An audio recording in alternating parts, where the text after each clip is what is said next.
Hi friends, welcome to my channel Lakshmi spicy tasty food. ఇప్పుడు అందరికీ శ్రీరామనవమి శుభాకాంక్షలు అండి. మనం ఈ ప్రసాదాలు చాలా ఈజీగా తక్కువ టైంలోనే చేసేసుకోవచ్చు.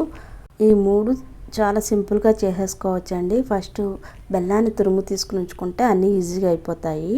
మనం ఒక హాఫ్ కప్పు పెసరపప్పు వాష్ చేసుకొని ఒక హాఫ్ అన్ అవర్ నానబెట్టుకోవాలి. దీన్ని పక్కన ఉంచేసుకుందామండి. నెక్స్ట్ చలిమిడికి ఒక కప్పు రైస్ ఫ్లోరు, దీనిలో ఒక కప్పు బెల్లం వేసుకోవాలి. నేను మామూలుగా 3 గరిటెల రైస్ ఫ్లోర్ తీసుకున్నానండి. బియ్యపిండి, పొడి బియ్యపిండి. దీంట్లోనే 3 గరిటెల బెల్లం వేసుకోవాలి. దీనిలోనే ఒక స్పూను నెయ్యి వేసుకోవాలి. ఆవు నెయ్యి వేసుకుంటే ఆవు నెయ్యి ఉంటే ఆవు నెయ్యి వేసుకోండి, లేకపోతే మామూలు నెయ్యి. ఇది మనం చపాతీ పిండిలాగా రౌండ్గా చేసుకోవాలండి. కొంచెం కొంచెం వాటర్ పోసుకొని మనం ఇలా చలిమిడి తయారు చేసుకోవాలి. ఇలా స్మూత్గా చేసుకున్న తర్వాత మనం నైవేద్యం గిన్నెలో వేరే సపరేట్గా తీసుకోవాలి. దీన్ని ఈ గిన్నెలో తీసుకున్నామండి. దీనికి గార్నిష్ కోసం ఒక జీడిపప్పు పెట్టాను పైన. ఇలా పెట్టుకోవాలి. ఇది రెడీ అయిపోయిందండి చలిమిడి. ఇప్పుడు పానకం రెడీ చేసుకుందామండి. దీనికోసం వాటర్ తీసుకుని దానిలో సరిపడంత బెల్లం వేసుకోవాలి. ఇది బాగా మెల్ట్ అయిన తర్వాత వేరే గిన్నెలోకి మనం వడపోసుకోవాలి. ఇలా వడగట్టడం వలన బెల్లంలో ఉన్న నలకలన్నీ వేరే సపరేట్గా వచ్చేస్తాయండి. కంపల్సరీగా వడపోసుకోవాలి. ఇసుక ఏదన్నా ఉంటే వచ్చేస్తాయి.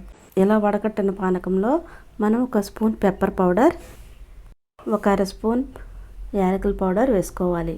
ఇది ఒకసారి మిక్స్ చేసుకొని మనం వేరే గ్లాస్లో తీసుకోవాలి. అయితే నైవేద్యంగా పెడతామో ఆ గ్లాస్లో సర్వ్ చేసుకోవాలి. ఇలా అన్నీ 3 రెడీ అయిపోయినాయి కదండి. ఈ పానకం మామూలుగానే వేసవికాలం చాలా చేస్తుంది. ఇది ఫ్రిడ్జ్లో పెట్టుకుని కూడా తాగొచ్చు, చాలా బాగుంటుందండి. గార్నిష్ కోసం ఒక యాలక్కాయ దీనిలో వేసాం. మూడింటిని ఒక ప్లేట్లో పెట్టేసుకోవాలి. మనం రెడీ చేసుకున్న వడపప్పు, పానకం, మనం నానబెట్టుకున్న పెసరపప్పు ఒక గిన్నెలో వేసుకుని దీనిలో పెట్టేసుకోవాలి. అంతేనండి, ఎంతో సింపుల్గా అయిపోయినాయి ఈ ప్రసాదాలు. ఇలా రెడీ చేసేసుకోండి. వీడియో కనుక మీకు నచ్చినట్లయితే లైక్ చేయండి, షేర్ చేయండి, కామెంట్ చేయండి. Please subscribe my channel. Thank you for watching.